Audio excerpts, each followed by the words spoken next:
Seja bem-vindo, seja muito bem-vinda ao nosso canal. No episódio de hoje vamos falar sobre os conflitos vivenciados por Jesus e o que eles simbolizam nesse drama cósmico. Dou as boas-vindas a vocês também e vamos iniciar o nosso episódio com um momento em que Jesus, na sinagoga, faz a leitura da profecia do livro de Isaías, dizendo: "O Espírito do Senhor está sobre mim", e em seguida afirma: "Hoje se cumpriu a profecia", conforme registrado no Novo Testamento. Aqui a gente pode analisar um momento onde o Cristo se manifesta, né? Então, quando ele vem confirmando essa questão dessa profecia, ele vem para ensinar essa lei a esse povo que está ali em momentos, né, de grandes conflitos também, externamente com eles, e também para ele mostrar esse caminho que precisa ser percorrido, né, que não é somente esperar algo externo acontecer, e sim tem que vir de dentro. Como que vocês observam essa questão? Então, Amanda, primeiramente sejam bem-vindos ao nosso canal para mais um episódio. Esse tema é um tema marcante na história de Jesus, onde ele faz essa leitura das profecias de Isaías, e no contexto que a gente analisa gnosticamente e de forma contemporânea, é que esse Cristo, não só no Jesus que representa esse drama cósmico para o macro, para todos, mas dentro de cada um de nós. Quando o Cristo se manifesta, se cumprem as profecias. Então não é específico de um homem só, é de todos aqueles que estão no trabalho e que um dia chegam e vão se deparar com essa profecia de Isaías, que é ele mesmo retornando e agora trazendo esse Cristo para que se faça essa profecia e se cumpra tudo o que foi dito. E acredito até, nós Sidney trazendo dessa forma, que Jesus ali, como ele trouxe isso publicamente, que é algo que é bem desafiador, porque é alguém que realmente precisa estar ciente do que está fazendo, né? Que algo que ele realmente sabia. Mas nós todos, conforme nós vamos fazendo esse trabalho, a gente percebe que esse Cristo ele começa a se manifestar. Então, de uma forma discreta, a gente já precisa saber que em algum momento ele também precisa ser publicado. E é um desafio para nós gnósticos quando isso começa a ser percebido internamente. Mas agora colocar como ele colocou na época foi algo bem desafiador. E por quê? Porque imagine hoje alguém dizer assim, olha, eu sou o Cristo. Sim. Então as pessoas, num contexto bem comum, elas não vão aceitar. Por quê? Porque vem alguém trazendo algo novo. Sim. E trazendo algo novo num contexto religioso é você, de alguma forma, fazer com aquelas leis que eram sido trazidas até o momento, elas tenham um valor diferenciado daquilo que ele vem trazendo. Seja uma nova tônica. E é importante destacar isso que o Horacides vem trazendo, né, e que a Amanda já colocou, porque muitos ficam esperando o Cristo. Então, a gente percebe que os judeus estão esperando até hoje o Cristo. Mas e quando esse Cristo vai surgir? Se espera algo de fora, nunca acontece. Por mais que aconteça fora, mas se você não despertar o Cristo interno, essas profecias em você não vai se cumprir. Porque ele está falando ali de você sair desse cativeiro mental, de você se livrar de todas essas questões de cegueira e todas as demais mazelas que você tenha, que é quando esse Cristo vem surgindo, ele vem integrando tudo isso. Ele vem trazendo a lei e reparando todos os delitos que foram cometidos. Ali ele traz justamente representando o Cristo macro, né, trazendo para que todos enxerguem esse drama dentro. Isso é importante a gente analisar nessa linguagem contemporânea. E até dentro desse contexto dessa história, dessa passagem, quem percebe ali ele fazendo a leitura dessa profecia e posteriormente falando que a profecia ali se cumpriu, muitos indagam, mas ele não é um filho do carpinteiro? Sim. Né? Menosprezando isso. Mas é aí que a gente percebe que independente a raiz de onde se vem, não é por acaso que Jesus Cristo tinha essa raiz, para que em nenhum momento, por exemplo, se ele viesse de como se diz hoje, um berço nascido de ouro, daí falariam, mas é fácil, tendo em vista esse berço, mas não importa o berço de onde se vem, mas sim o trabalho interno que se faz, né? Então isso é primordial nesse trabalho, nesse drama cósmico e todo o contexto, né, que Jesus Cristo ele vem. Sim, e até que ele nem se justifica, né, quando eles citam essas questões. Exato. Ele só vem para afirmar, e ali começa todo, porque se ele entrar nessa questão de justificativas, já perde, né, Já não é o Cristo. síntese ali. Exatamente, né? E até é importante porque ao tempo que ele veio, tinha o Velho Testamento. Então, dentro do Velho Testamento, o que tivesse fora daquilo não tinha nenhum fundamento. Como hoje o pessoal, tá fora da Bíblia, não tá na Bíblia, não tem valor, mas vai ficar preso na questão da Bíblia, que tem um ensinamento, mas se você ficar preso ali, nada acontece. Sim. E se surgir algo novo, como surgiu lá, como que você vai se comportar? Como é que você vai saber se isso é consciência, se é o Cristo realmente ou não? Só se você estiver vivendo isso e ter consciência para observar além do campo mental, né, que está mecânico. Ele fica preso a esse cativeiro e não quer sair. Exatamente. E a gente tem que ter essa consciência em saber, como vocês já citaram, né, que a gente pode fazer esse trabalho, porque ele veio e deixou o caminho. Só que muitas vezes estamos sufocando esse Cristo. E essas, como você mesmo citou, essas profecias não vão se cumprir enquanto a gente estiver permeando e alimentando esses pensamentos. Sim, bem colocado, porque muitas pessoas falam, mas era Jesus, o Cristo, né? É diferente de vocês, mas se Jesus veio, passou ensinamento e citou que todos podem fazer esse caminho, qual seria o sentido tanto do mestre Jesus quanto outros mestres trazerem esse mapeamento se não fosse possível nós também realizarmos? Exatamente. Agora vamos analisar o conflito que se gerou por Jesus ter realizado curas no sábado. Segundo a lei judaica, o mandamento era descansar e santificar o 7º dia, abstendo-se ali de qualquer trabalho. Aracides, por que fora proibido agir no sábado? Então, Amanda, até como você trouxe anteriormente, era uma lei, né, que foi estabelecida que o sábado era para o descanso e para santificar esse sábado. Ou seja, para você realmente ter aquele descanso, colocar um olhar físico da coisa e santificar e fazer orações, ou seja, contemplar aí esse dia de sábado. Eu até fiz uma pesquisa breve onde eu encontrei que Jesus, dentro, né, dessa manifestação de curas, ele fez 7 curas no sábado. E o que ocorria? Os fariseus, como eram pessoas, né, até chamava eles de hipócritas, porque eles levavam a lei ao pé da letra e aquilo tinha que ser seguido da forma que eles interpretavam, né, a lei. E Jesus, como ele tinha uma consciência, então ele olhava muito para a benevolência do dia, ou seja, eu posso fazer o bem no dia de sábado.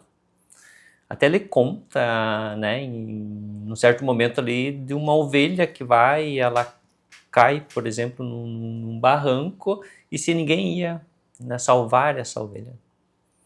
Então ele coloca ali que esse bem, né, ele, numa questão de uma lei maior, ele anula uma lei menor. Então, nesse contexto, quando é para você fazer algo que beneficia, no sentido do bem, então não tem problema. Mas, né, como você colocou de início, essa proibição estava mais no literal da coisa. Mas nós aqui, como estudamos gnose, nós olhamos também para uma questão mais profunda, onde esse 7º dia ele está relacionado já a um trabalho, onde quando nós chegamos nesse 7º nível de compreensão, aí realmente a gente descansa. Aí que nós nos colocamos aí como aquele paraíso, como é colocado de uma forma clássica dentro das religiões, onde a gente descansa e realmente a gente vai colocar toda essa devoção aí a um Deus. Exato, e até pegando nesse contexto, né, que a gente fala da gnose contemporânea, porque adentra nos 7 corpos. A gente tem essa elevação das 7 igrejas, os 7 corpos que a gente já estudou. A cada vez que se vai elevando a cada uma, você tem um breve descanso, mas quando você chega na coroa, que é o 7º nível que o Horacide citou, você está com os 7 corpos prontos. E ali você tem um descanso merecido, que um trabalho foi executado. Então se olha para dentro, se olha para essa realização, e quando você consegue alcançar esse 7º corpo, essa 7ª igreja, onde você tem esse descanso, onde venceu a morte, venceu o tempo, e aí sim você precisa trabalhar, porque já está executado o serviço, o trabalho esotérico de um modo completo na primeira etapa. Sim. E ainda dentro desse contexto, é válido até pegar o gancho lá da lei mosaica, que, vamos colocar dessa forma, organizou essa questão de que teria que ter um descanso no 7º dia, na época no sábado. Posteriormente, há uma renovação a partir do cristianismo, e aí que há muita discussão entre linhas cristãs, que é no sábado que tem que respeitar, é no domingo que precisa respeitar. Os que falam do sábado citam inclusive Deuteronômio, onde traz essa questão do sábado. Já os que falam do domingo falam por conta do fato de Jesus ter ressuscitado no domingo, então é como se tivesse sido renovado. Mas independente se é no sábado ou se é no domingo, o mais importante é esse trabalho que nós fazemos internamente, porque é uma questão de organização. Não, o domingo você reserva, o sábado você reserva para cultuar o Senhor, para de alguma forma trabalhar dessa maneira. Mas eu posso fazer isso todos os dias. Sim. E dentro desse contexto dá para trazer a própria questão do dízimo, onde se fala que a 10ª parte é para Deus, mas essa 10ª parte ela não é material. Essa 10ª parte, no mínimo, é o tempo. É o tempo que a gente tem, em torno ali 10% do nosso dia, em torno de 2h30, no mínimo, destinar ao Senhor. O que é isso? Meditação, é viver uma vida meditativa, estar em estado de plena atenção, estar em estado de plena consciência naquilo que eu faço. Dessa forma eu já estou santificando ao Senhor, porque eu estou caminhando com Ele, né? Aí não há necessidade de eu separar um dia para tal. Isso acontece quando, de alguma forma, eu preciso ter uma técnica, ter um dia específico. Depois que você começa a viver, assimilar isso, tomar consciência, aí até dispensa-se, porque todo dia torna-se um sábado ou um domingo. Sim. Nesse caso. A questão é que a gente, como o Horacide trouxe, né, estamos muito na forma literal das coisas, né? Enquanto a gente estiver ali, não extrair essa simbologia e se perguntar por que eu faço isso, o que isso vai agregar, eu vou continuar sempre repetindo as mesmas coisas, sem entender. Sim. E é necessário, foi necessário criar o sábado, sim, criar o domingo, para que vá instigando a população a olhar.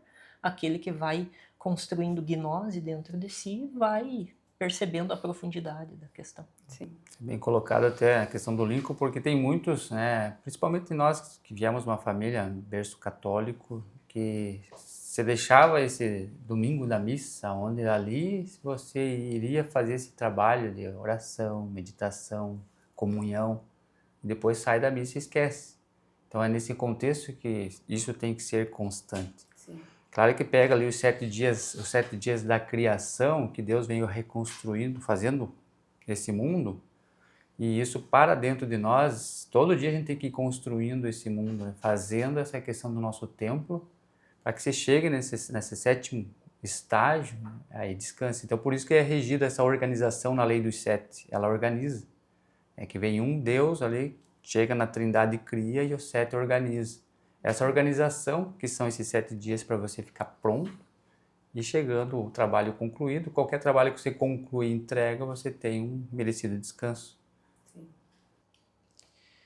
E ao contemplar a expulsão dos vendilhões, encontramos um Cristo firme, revolucionário, diferente da imagem suavizada que muitas vezes associamos apenas ao amor e à compaixão. Sidney, por que ele não dialoga, mas sim age com autoridade? Essa questão, Amanda, é bem interessante porque, assim, geralmente o pessoal olha o Cristo paz e amor, mas o Cristo, se o Cristo realmente chegar a vir a esse plano, todos os pensamentos vão ver ele como algo totalmente diferente e oposto, porque o Cristo ele vem para eliminar os pensamentos, ele vem para tirar toda essa escolha.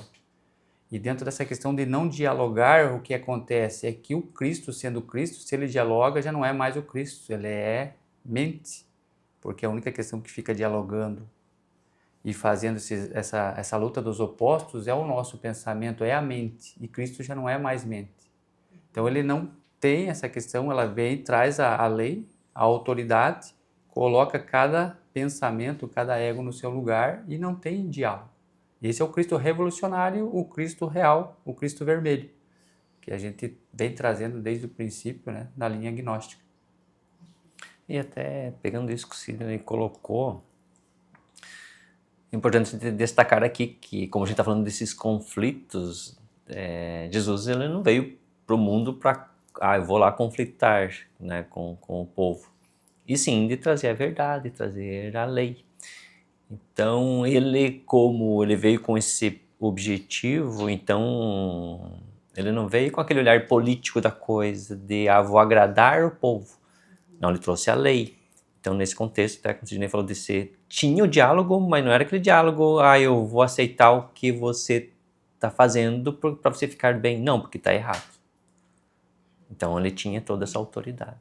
Até porque essa história específica dos vendilhões é uma das histórias em que a gente vê essa questão de autoridade do Cristo. É a que chama atenção e às vezes as pessoas utilizam até como uma forma de crítica ao Cristo, sendo que fala todo de um trabalho interno que ele fez nesse drama cósmico. Mas tem outros momentos que ele chama a atenção do povo de maneira firme, né, como um homem de causa e efeito. Até mais adiante a gente vai falar lá do sermão aos escribas e fariseus.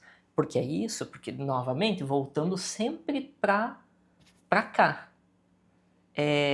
a gente busca um processo meditativo, a gente busca um processo de autoobservação, mas até pegando uma fala do próprio mestre Samael, ele fala assim, nós precisamos ser como limão para nós mesmos. Porque tem momento que se você não tiver uma firmeza de alguma renúncia, de uma chamada de atenção para consigo mesmo, você não vai sintetizar, você não vai curar essa questão interna. E é bem colocado pelo Lincoln, porque internamente, observe você, quando está em estado de consciência, se você ficar dialogando com os teus pensamentos, o que os teus pensamentos? Eles vão te levando e no subconsciente você vai adentrando, e aí vem os equívocos, vem os erros, porque o Cristo veio e traz todo mundo para o caminho. E aí se você deixa os teus pensamentos tomar forma, eles vão fazer o quê? Vão fazer comércio. Eles vão fazer estrutura para ficar cada vez mais nesse plano físico. E o Cristo sabe que no físico não tem nada, é uma escola. Então não vem construir o reino dele neste plano. E sim que ele fala que o reino dele é de outro plano. E aí muitos colocam essa questão como uma rebeldia. Temos que ser rebelde. Não é rebelde. Ele é um revolucionário que é diferente de um rebelde sem causa, que só cria conflito e problemas, né? Ele vem para extinguir os problemas criados por ele mesmo, assim como nós, e colocando essa ordem. Não tem outro caminho. Porque é interessante que ele observa esses vendilhões dentro dele mesmo. Ele fez fora, mas ele vê também esses pensamentos roubando essa energia, né? E querendo fazer todo esse comércio.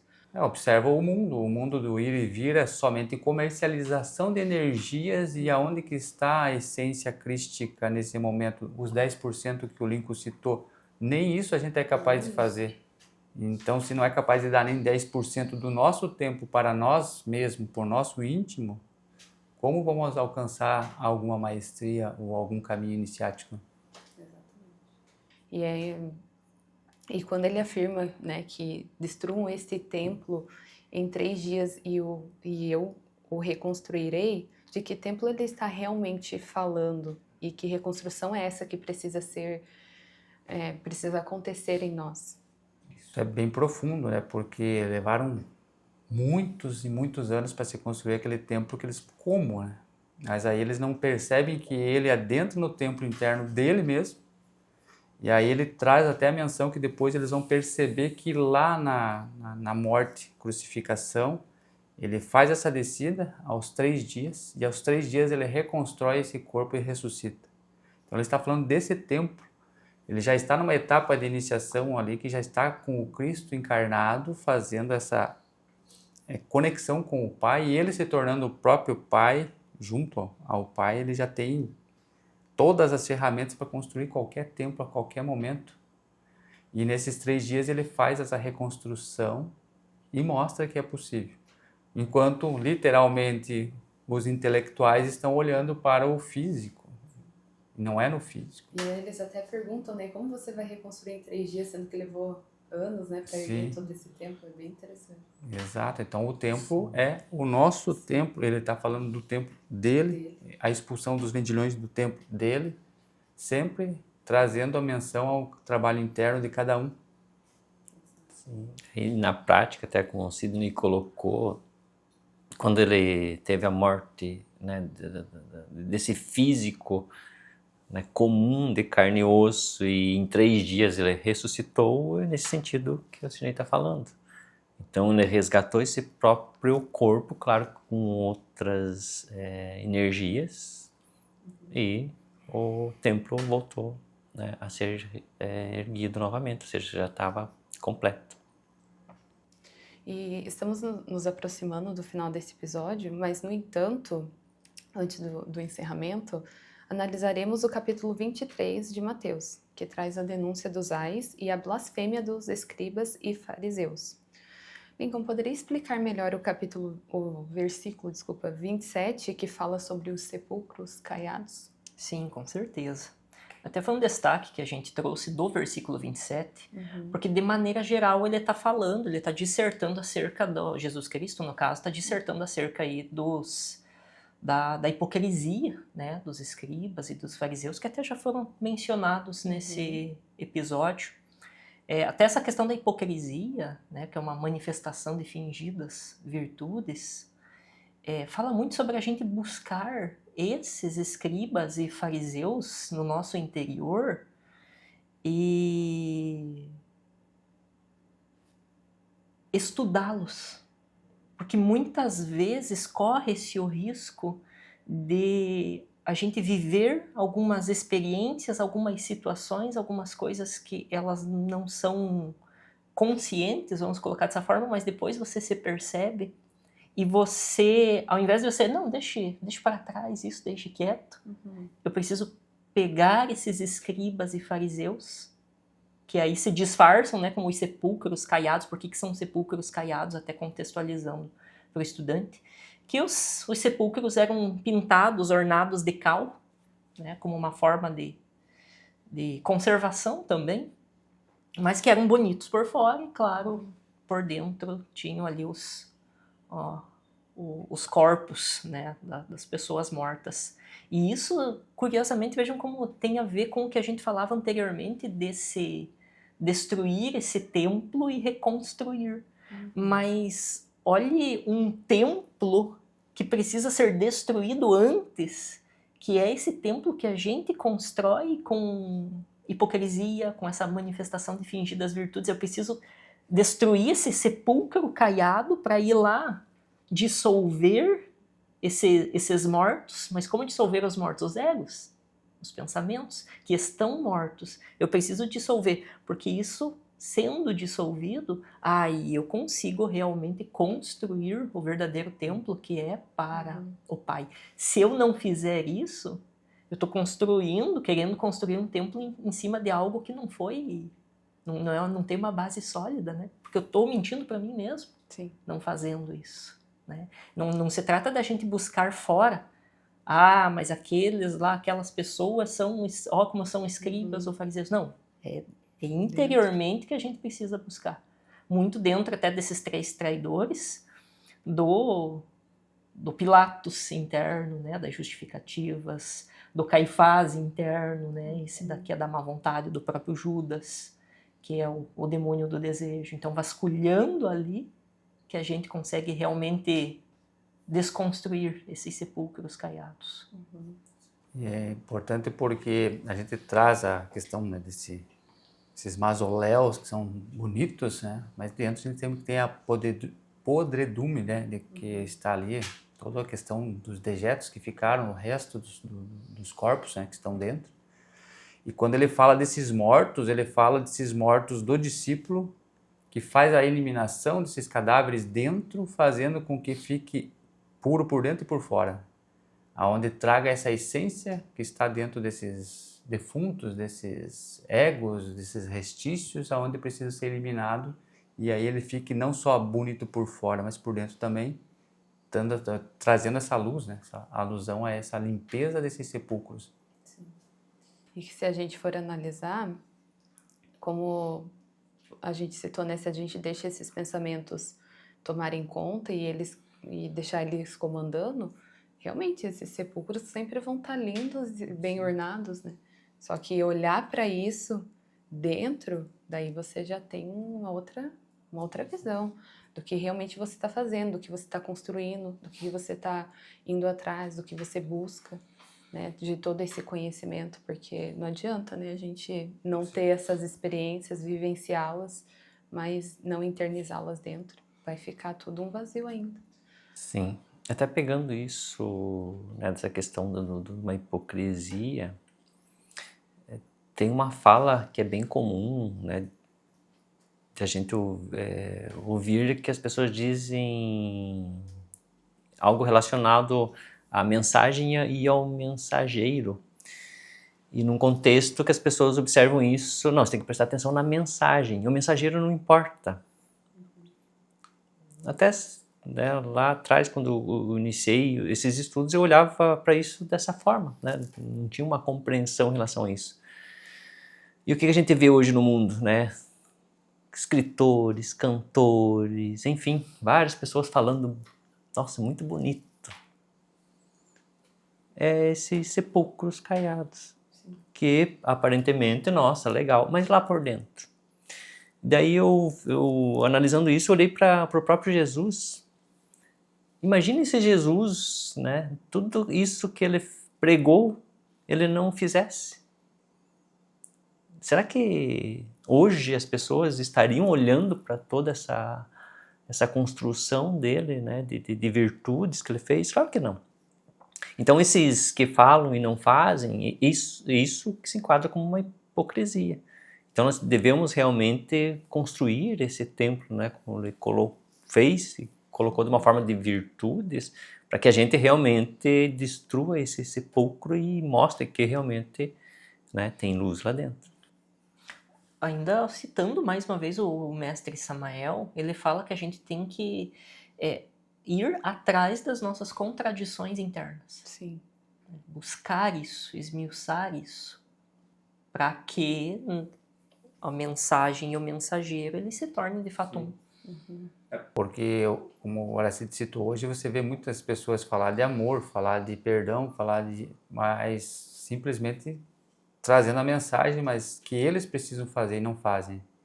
Porque senão seria muito fácil. Você pega letras de música que a pessoa que fez isso aqui está realizada, né? Pelo tamanho da letra que foi colocada né, e toda a sua profundeza que existe.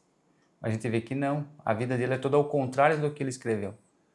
E nisso que a gente tem que observar, porque é fácil eu fingir para todos uma postura, estar aparentemente alinhado, vestido, falar culto, porém, dentro tenho todos esses pensamentos, todos esses defuntos que estão nesse colocar aqui esse mausoléu aqui, todos eles ali sem luz, eles precisam ser eliminados de dentro para transparecer isso, não ficar só a casca, mas sim a semente, o contexto do todo, né? Uma hora a gente vai ter que mexer com tudo isso, né? E normalmente a gente só vai deixando ali bem quietinho, mas a gente sabe, quem realmente está ali num trabalho, que vai chegar um momento que eles vão ter que vir, né, para fora e vamos ter que lidar com tudo isso. E como você falou, esses hipócritas está tudo interno. Se a gente for analisar, o que a gente mais tem é esses contextos. Então, por aqui a gente finaliza. Agradeço vocês pela contribuição. Não deixe de se inscrever no nosso canal. Se você tiver alguma dúvida, deixe aqui nos comentários, que posteriormente a gente responde. Acesse o nosso site para ter acesso a artigos e ficar por dentro da nossa programação. Paz vivencial e até breve. Paz inverencial, até breve. Paz vivencial e até breve. Paz vivencial e até a próxima.